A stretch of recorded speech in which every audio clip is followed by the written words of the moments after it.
Hello, welcome back to the workbench. We're going to work on the base camp today, and what we're going to do is install lights in the two front spots right here. There's two ways to do this job. One, you could go to Amazon and get one of these things, or that thing right there, and then you just plug it in and away you go and you're done. Or you could be like me and do it all from scratch, which is what I'm going to do today. I'm going to show you how to do it from scratch. So let's get started.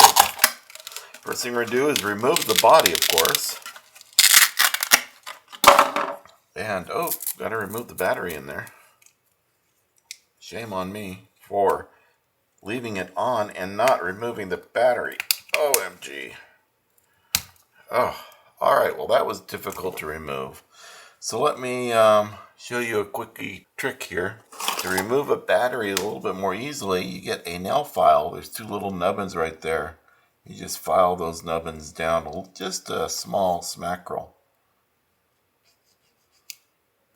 And now it should be easy to get that battery in and out. Yes, much better. The consumables you're going to need are heat shrink tubing. You're going to need some DuPont connectors to connect your LEDs to the spots right in here, and I'll show you that more in detail. You're going to need a crimper for the DuPont connectors.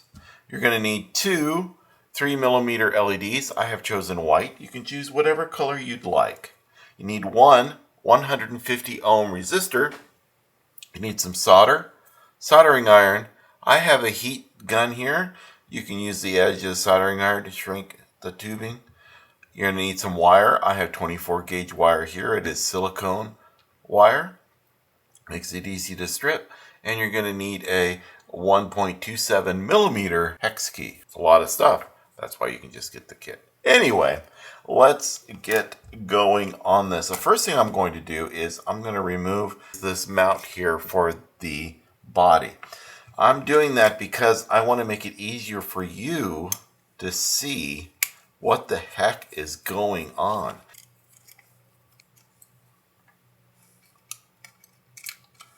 Alright, so if we take a look inside of here, you can zoom in, you can see there are a bunch of different spots.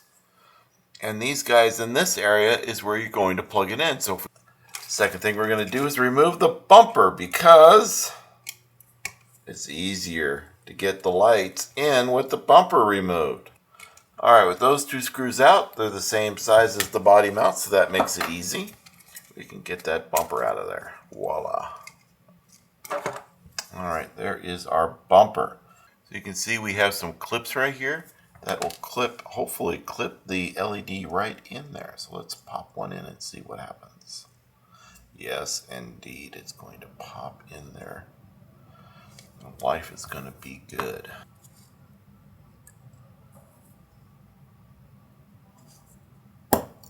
There we go. And I've got it so that the long part of the lead is at the top. Okay. And let's check our LEDs. I have got the power supply set to 3 volts. And this is the positive lead, which is the longer side of the LED. Plugged in. And then this is the negative, which is the shorter side. And we have lights. Yay! Let's check the other one before we get too far to make sure they both work. Yay! Alright, we have lights. Woohoo!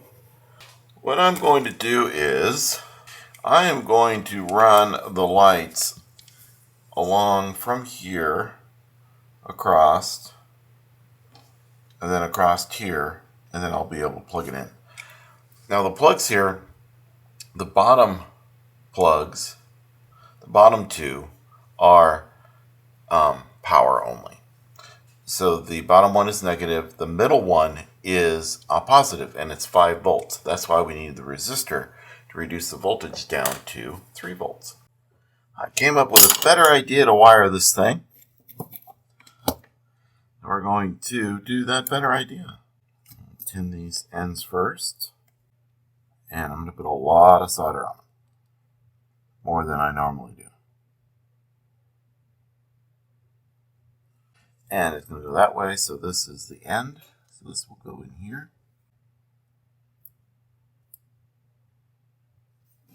Okay.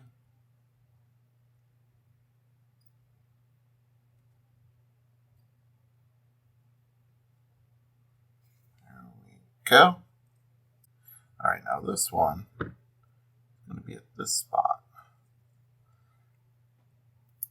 I'll just separate that a little bit.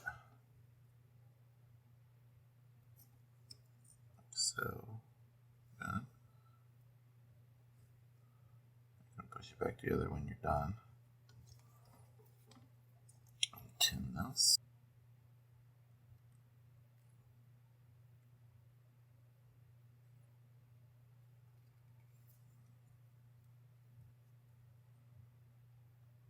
There we go. We are connected.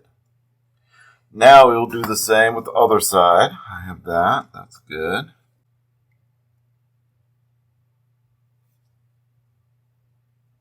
Okay.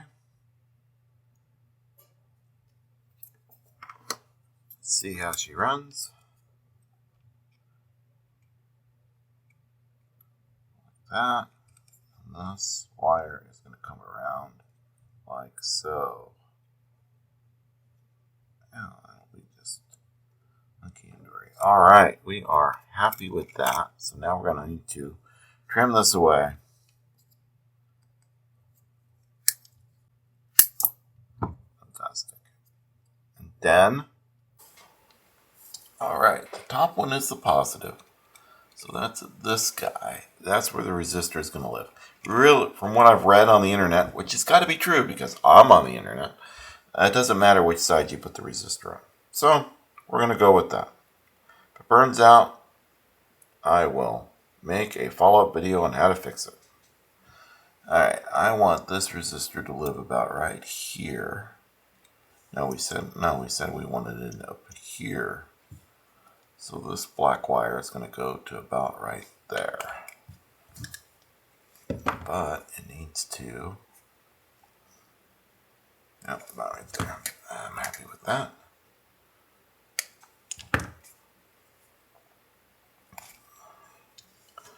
And we'll get our soldering iron back on. And then I have a red wire to put on the other end of the resistor.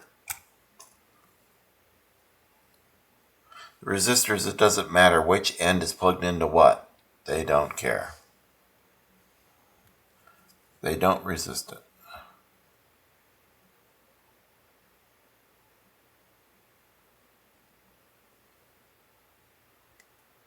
Okay, I'll do that.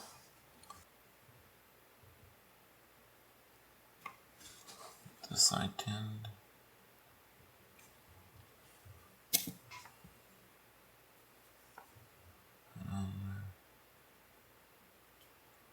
Voila.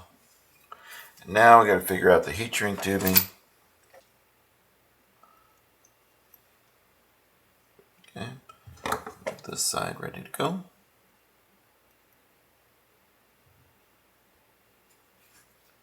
Okay, get our way cool heat gun. It's actually a pretty nice heat gun.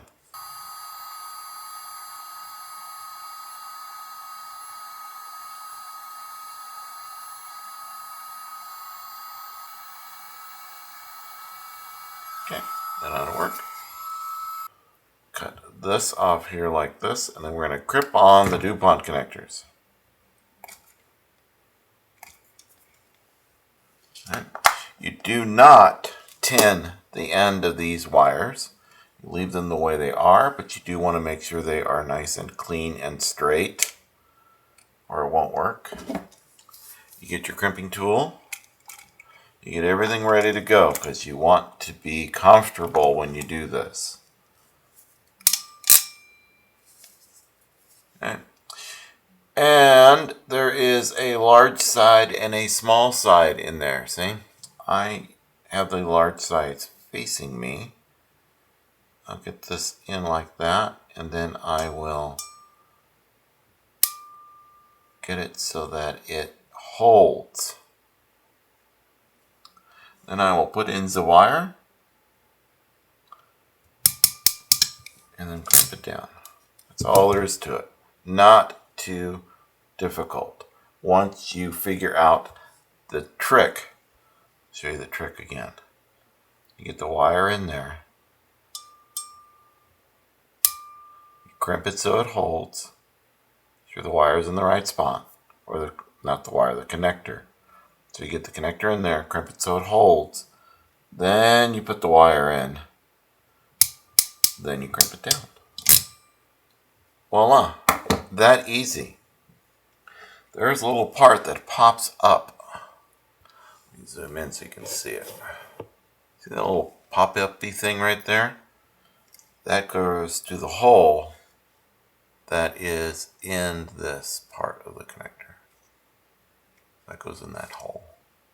So the pop-up thing goes into the hole. That's how you put those on. I am going to be a little safe, because sometimes I find these pop out. So I'm going to put a dab of super glue in the end.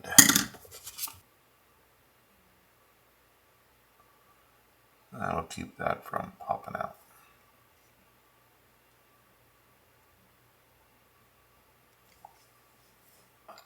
Those of you who bought the kit and are joining us at this part, after you get the lights clipped into the spot, this is where you'll be. So I have two wires here. I have one wire here that is the positive, one is the negative. And the negative goes towards the bottom connector. And the positive goes to the center connector. So let's go ahead and plug that in and see how it works. I'm going to plug it into the channel 3 spot. So I'll plug that into the first spot, and then this one into the second spot,